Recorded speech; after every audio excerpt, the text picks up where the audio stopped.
were inspired to make this movie, not before, because I think there's so many elements to the story that are obviously fascinating, but there's so many things about Eleanor's story that we thought were incredibly potent and important and needed to be told. So that's sort of how it all began. Are there any questions? Eleanor, are you still in touch with the Madoff family? The question is if she's still in touch with the Madoff family. I do keep in touch with one of the members, yes. Go ahead. Did you have any greater insight into the character of the sons as you were going through this? The question was if she had any greater insight into the sons. In hindsight, I was able to see how they weren't involved, and that's one of the reasons why I wanted to tell the story. People read articles in the newspapers, and they hear a very, very short version of what was going on, and there was so much more to the story, and I thought that if I could tell my story, they could see that it was very possible that there were people who were involved and those who weren't that worked there. Yeah, go ahead. At what point did the filmmakers start telling Eleanor's story in terms of how much of it is reenactment and how much of it is actually real time? So the question is how much was reenactment and versus real time? I mean, except when you see Eleanor reflecting and saying when this happened, when that happened, like, you know, talking about the day of the arrest and things, that was all her reflecting, so obviously that wasn't real time, but everything else actually happened. We filmed it as it unfolded. We started working with Eleanor just, you know, a few months after the arrest. Sorry, I noted, I forget his full name, but Laurent, whatever, I noticed there are no actual images of him appeared. Is that because none exist? Well, Laurent Mathis-Ngurs is kind of a ghost. We all collectively, Eleanor and Victor and I, because we were so fascinated, really, we couldn't even find a picture of him. He was charged, or he's actually in the complaint that Picard filed against Sonia Cohen, because they owned the company together. We were able to find out that he was an alumni of La Rosier boarding school in Switzerland. The guy barely exists, and no one wants to talk about him. It's kind of one of the mysteries of this whole crime, actually. Yeah, whoever does his PR is brilliant. They've erased him from it, which is really hard to do. So. And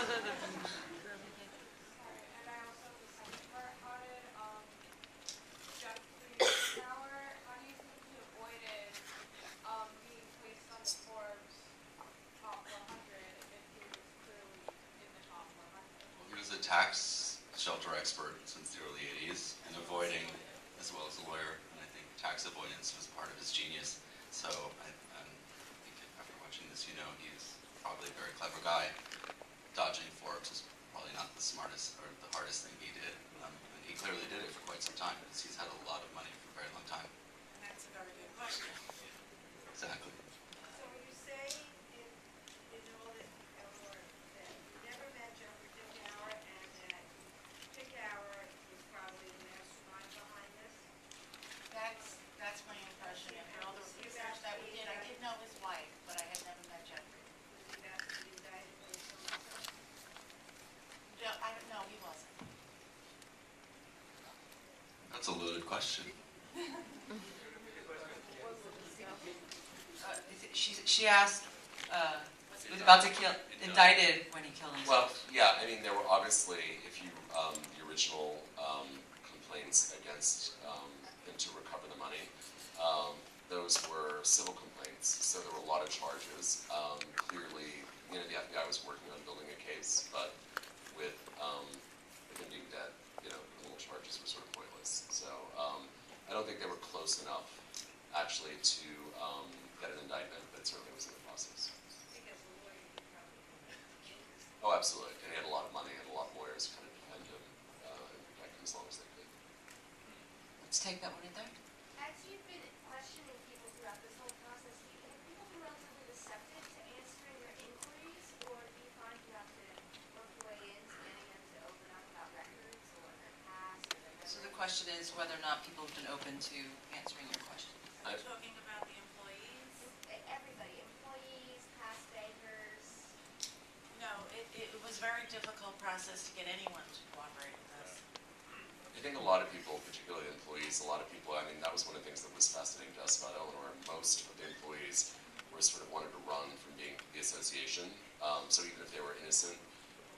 just a lot of fear. A lot of the employees couldn't afford to have legal counsel, and I think they felt that they get sucked into that. And of course, the people involved who were part of the crime or perpetrators didn't want to talk. And it was a very frightening experience, and I think that people just didn't know what to do. The Enriquez book seems to imply that Ruth Madoff didn't know. What do you think? So that's whether or not, Eleanor thinks, Did you say didn't know or Did did not. know? I didn't hear. whether or not Ruth knew. Are you talking to me? I'm talking to all three of you, I guess. I try not to be judgmental, and I thought it was very important from the beginning that I not be judgmental. I have no way of knowing whether or not Ruth was involved.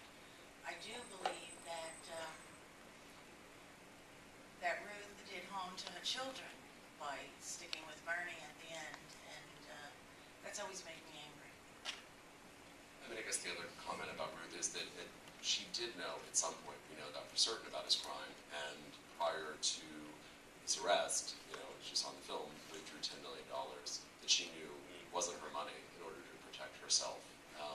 So whether she knew or not, she did know at a point and still chose to take money for herself, which doesn't reflect well on her, but I don't think there's any conclusive evidence. I mean, if the authorities thought she was really involved, there probably would be charges.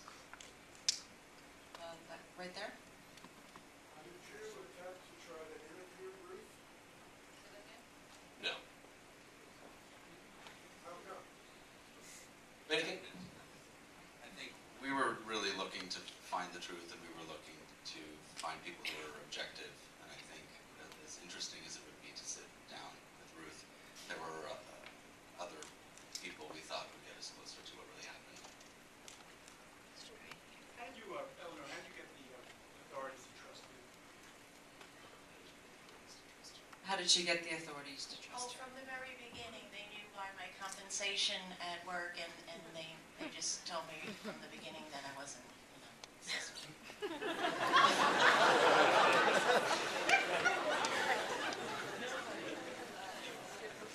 Why don't we go? The question is what Eleanor's doing now. To me, I recently got married, and I'm retired in Florida.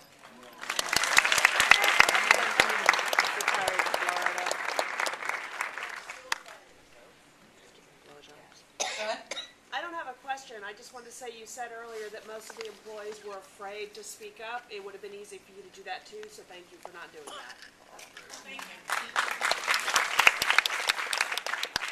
Eleanor, I'm just curious, were you surprised at all by your own ability to really be as helpful as you were in the process in terms of looking back and just, I mean, as you kept things over the years, maybe you just sort of did it instinctually, but I mean, was there anything about your own work on this that surprised you, and how did it feel as you were going along in terms of whatever gratification you felt that you were really able to? That's a good question, because when it first happened, I was very frightened, and I wanted to take back control. And by helping the authorities, I started to feel better, and then by writing the story in Vanity Fair, I felt very good about that, and by taking control, I've been able to heal.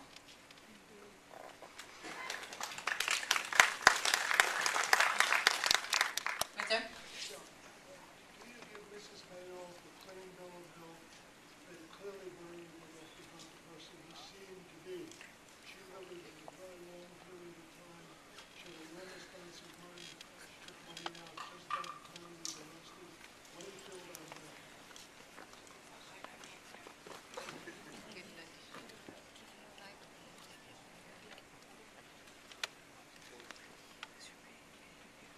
Now, it's just a question that, do you give Mrs. Madoff a clean bill of health? What's your feelings about that? I mean, Madoff wasn't the person he seemed to be.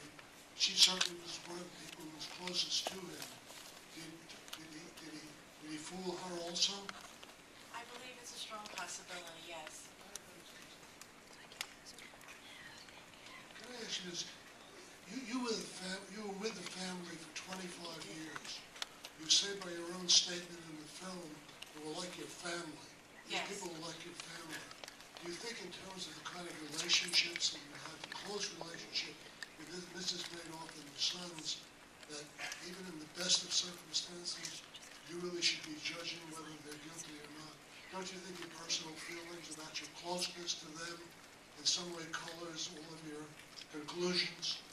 Yes, and that's very true, but my opinions are also colored by the fact that after it all happened, I was able to reflect back and realize who was involved and who wasn't in the IA business, because I was there and I saw that they weren't involved. That gentleman right there? Yeah, so in hindsight, what do you find to be most astonishing that nobody noticed or realized over all the years? Like what one thing? I was very astonished that the SEC didn't notice.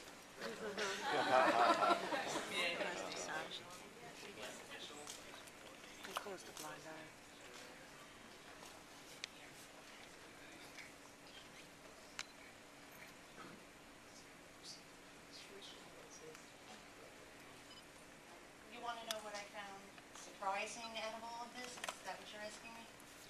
Sure, yeah, maybe like what you think was most astonishing that people close to him didn't realize. Or maybe chose not. He was so good at coming off the way he wanted to. He spent 24 hours a day always polishing himself to be a certain way. And he did it for the 25 years that I know him, and we now know that he did it from the 60s.